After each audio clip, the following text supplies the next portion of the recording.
Topper बनना है तो यही ध्यान में रखना है। क्या? टेस्टिंग। गांठ बांध लो, कोई भी टेस्ट नहीं छोड़ना, सारे टेस्ट देने हैं। और टेस्ट कैसे देने हैं? ऐसे कि तुम एग्जाम दे रहे हो, जो भी तुम्हारा टारगेट एग्जाम है, जेई हो, नीट हो, जो भी है।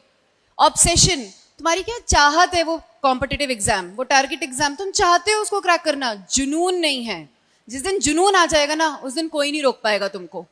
प्लानिंग, प्लान करो, अगला दिन प्लान करो, पूरा हफ्ता प्लान करो, पूरा महीना प्लान करो कि क्या क्या सिलेबस कवर करना है, किस सब्जेक्ट में कितने चैप्टर करने हैं।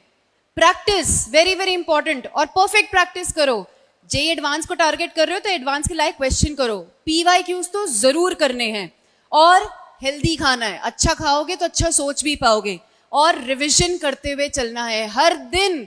मेक इट अ पॉइंट कि आप पुराना जो पढ़ाया हुआ है उसको रिवाइज करोगे ही करोगे। ये कर लिया ना तुमने, कोई भी ताकत तुम्हें नहीं रोक पाएगी टॉपर बनने से।